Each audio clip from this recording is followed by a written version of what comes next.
दोस्तों, युद्ध के मैदान में एक ऐसा भयानक मोड़ आ चुका है जिसने दुनिया के सबसे ताकतवर देश अमेरिका की नींद उड़ा दी है।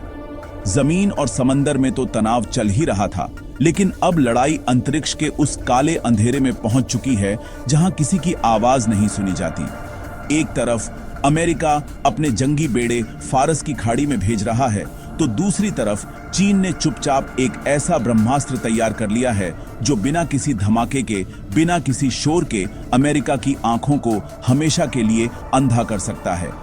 अगर यह हथियार ईरान के हाथ लग गया तो अमेरिका और इजराइल की सारी हाईटेक मिसाइलें और फाइटर जेट्स कबाड़ बन जाएंगे। यह कोई साधारण हथियार नहीं है, यह एक अदृश्य लेजर बीम है जो आसमान में घूम रहे सैटेलाइट्स का दिमाग जलाकर खाक कर देती है। आखिर क्या है चीन का यह स्टारलिंक किलर, और क्या भारत को भी अपनी रणनीति बदलने की जरूरत है? चलिए डिकोड करते हैं अंतरिक्ष में चल रही इस नई और खतरनाक जंग को। लेकिन वीडियो में आगे बढ़ने से पहले, अगर आप भी ईरान और यूएस के बीच चल रहे इस जंग के बारे में जानना चाहते हैं तो इस वीडियो को लाइक करके कमेंट बॉक्स में जय हिंद जरूर लिखें। याद रहे, जय हिंद कहना हम सभी के लिए गर्व की बात है। दोस्तों, खबरों का बाजार गर्म है और दुनिया की नजरें ईरान और अमेरिका के तनाव पर टिकी हैं। लेकिन इस शोरगुल के बीच चीन ने एक ऐसी तकनीक दुनिया के सामने पेश कर दी है जिसने पेंटागन से लेकर तेल अव्यूह तक हड़कंप मचा दिया है। पाकिस्तान के जो न्यूज और साउथ चाइना मॉर्निंग पोस्ट जैसी बड़ी मीडिया रिपोर्ट्स दावा कर रही हैं कि चीन ने दुनिया का पहला 20 गीगावाट माइक्रोवेव वेपन बना लिया है। इसे नाम दिया गया है स्टारलिंक किलर। यह नाम ही काफी है यह बताने के लिए कि इसका मकसद क्या है। एलन मस्क की स्टारलिंक सैटेलाइट्स, जिन्होंने यूक्रेन युद्ध में अहम भूमिका निभाई और ईरान में भी इंटरनेट सेवा देने की कोशिश की, अब चीन के निशाने पर हैं। यह हथियार जमीन से एक अदृश्य ऊर्जा की किरण छोड़ता है जो सीधे अंतरिक्ष में जाकर दुश्मन के सैटेलाइट को निशाना बनाती है। अब आप सोच रहे होंगे कि आखिर यह हथियार काम कैसे करता है। दोस्तों, ये कोई मिसाइल नहीं है जो जाकर टकराएगी और धमाका होगा। ये एक हाई पावर माइक्रोवेव सिस्टम है। ये मशीन सिर्फ 60 सेकंड के लिए एक जबरदस्त ऊर्जा की बीम छोड़ती है। 20 गीगावाट की ताकत। आप अंदाजा लगाइए, एक पूरे शहर को बिजली देने के लिए 1 से 3 गीगावाट काफी होता है।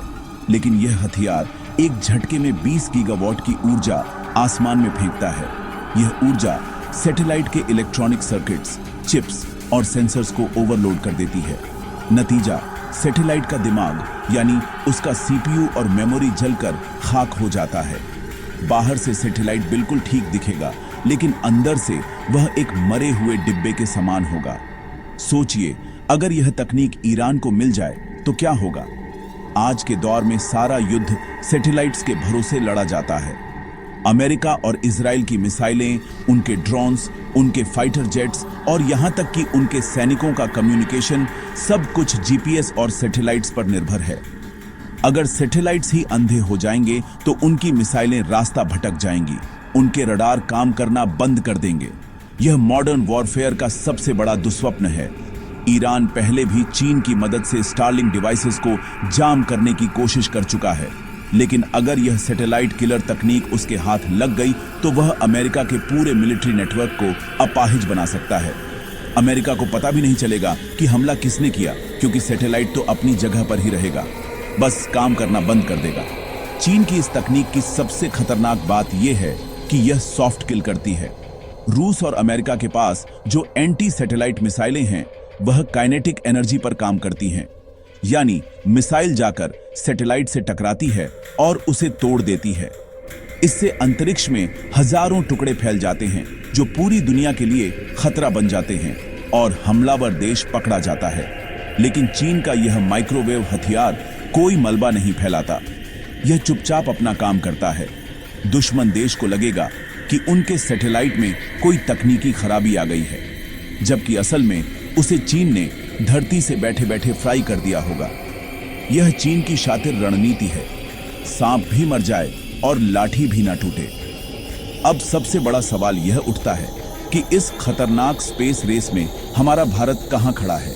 दोस्तों, आपको याद होगा साल 2019 का वह ऐतिहासिक दिन जब भारत ने मिशन शक्ति को अंजाम देकर पूरी दुनिया को चौंका दिया था। उस वक्त भारत ने अपनी एपीडी मार्क II मिसाइल का इस्तेमाल करके पृथ्वी की निचली कक्षा में घूम रहे अपनी ही एक लाइव सैटेलाइट को मार गिराया था। इस सफल परीक्षण के साथ भारत दुनिया का चौथा ऐसा देश बन गया था जिसके पास एंटी सैटेलाइट क्षमता थी। लेकिन हमें यह समझना होगा कि भारत की यह तकनीक काइनेटिक किल पर आधारित है। आसान भाषा में कहें तो यह लोहे से लोहा काटने जैसा है। इसमें हम जमीन से एक भारी भरकम मिसाइल छोड़ते हैं जो हजारों किलोमीटर की रफ्तार से जाकर सीधे दुश्मन के सैटेलाइट से टकराती है और उसे शारीरिक रूप से चकनाचूर कर देती है। यह एक डिफेंसिव कदम था जिसका मकसद चीन और पाकिस्तान को यह संदेश देना था कि अगर तुमने हमारे स्पेस एसेट्स को छेड़ा तो हम तुम्हारा भी नामो निशान मिटा सकते हैं। लेकिन दोस्तों, 2019 और आज के समय में युद्ध का तरीका बहुत बदल चुका है। काइनेटिक किल तकनीक की एक बहुत बड़ी खामी है स्पेस डेबिस, यानी अंतरिक्ष का मलबा। जब हम मिसाइल से किसी सैटेलाइट को उड़ाते हैं तो उसके हजारों छोटे बड़े टुकड़े बिखर जाते हैं। यह मलबा बुलेट की रफ्तार से घूमता है और खुद हमारे या मित्र देशों के दूसरे सैटेलाइट्स के लिए खतरा बन जाता है। दुनिया भर में इसकी आलोचना होती है। वहीं दूसरी तरफ चीन अब जिस नॉन काइनेटिक या डायरेक्टेड एनर्जी वेपन्स की तरफ बढ़ रहा है वह बहुत चालाक और खतरनाक है। चीन का माइक्रोवेव हथियार बिना कोई धमाका किए, बिना कोई मलबा फैलाए चुपचाप दुश्मन के सैटेलाइट के इलेक्ट्रॉनिक सर्किट को जला देता है। यह एक सॉफ्ट किल है। इसमें हमलावर का पता लगाना मुश्किल होता है क्योंकि बाहर से सैटेलाइट बिल्कुल ठीक दिखता है, बस अंदर से मर चुका होता है। यानी चीन अब लाठी भी ना टूटे और सांप भी मर जाए वाली रणनीति पर काम कर रहा है, जो भारत की मिसाइल तकनीक से एक कदम आगे की सोच है। ऐसे में अब भारत के लिए भी वक्त आ गया है कि वह अपनी पुरानी रणनीति में बदलाव करें और मिशन शक्ति 2.0 की तरफ कदम बढ़ाएं। सिर्फ मिसाइल दागने की क्षमता होना अब काफी नहीं है।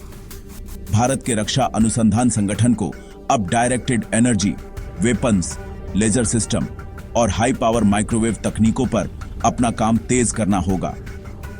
खबरें हैं कि भारत काली और दुर्गा जैसे सीक्रेट प्रोजेक्ट्स पर काम कर रहा है जो लेजर हथियारों से जुड़े हैं। हमें ऐसी क्षमता चाहिए कि हम दुश्मन के सैटेलाइट को तोड़े बिना उसे जाम कर सकें या उसकी आंखों को अंधा कर सकें। भविष्य का युद्ध बारूद से नहीं बल्कि बीम और तरंगों से लड़ा जाएगा। अगर हमें चीन की इस स्टारलिंग किलर तकनीक का मुकाबला करना है तो भारत को भी अंतरिक्ष में अपनी सॉफ्ट किल क्षमता विकसित करनी ही होगी ताकि दुश्मन हमारी तरफ आंख उठाने से पहले ही अंधा हो जाए। आपको बता दूं कि चीन के इस सिस्टम का नाम TPZ-1000CS बताया जा रहा है। यह एक मोबाइल सिस्टम है जिसे किसी भी ट्रक पर लादकर कहीं भी ले जाया जा सकता है। इसका वजन करीब 5 टन है जो इसे बहुत ही पोर्टेबल बनाता है। चीन इसे पहाड़ों में, रेगिस्तान में या किसी तटीय इलाके में छिपा कर रख सकता है और जरूरत पड़ने पर इस्तेमाल कर सकता है। यह सिस्टम इतना कॉम्पैक्ट है कि अमेरिकी जासूसी सैटेलाइट्स भी इसे आसानी से डिटेक्ट नहीं कर पाएंगे। यह एक साइलेंट किलर है जो युद्ध शुरू होने से पहले ही दुश्मन को घुटनों पर ला सकता है। दोस्तों, यह खबर सिर्फ एक हथियार के बारे में नहीं है बल्कि यह बता रही है कि भविष्य के युद्ध कैसे लड़े जाएंगे। अब सेनाएं आमने सामने कम और टेक्नोलॉजी के जरिए ज्यादा लड़ेंगी। अगर किसी देश का कम्युनिकेशन सिस्टम ठप हो गया तो उसके पास कितने भी परमाणु बम क्यों ना हो, वे बेकार हैं। चीन इसी कमजोरी को निशाना बना रहा है। वह जानता है कि अमेरिका की सबसे बड़ी ताकत उसकी टेक्नोलॉजी है और वही उसकी सबसे बड़ी कमजोरी भी है। तो दोस्तों, अंतरिक्ष में चीन की यह नई चाल दुनिया के लिए एक बड़ी चेतावनी है। 20 गीगावाट की यह अदृश्य बिजली अमेरिका और उसके सहयोगियों के लिए अस्तित्व का संकट बन सकती है। अगर यह तकनीक गलत हाथों में पड़ गई तो दुनिया का नक्शा बदल सकता है। वैसे आपकी क्या राय है, नीचे कमेंट में जरूर बताइएगा और ऐसे ही डेली न्यूज के लिए चैनल को सब्सक्राइब करना ना भूलें। धन्यवाद।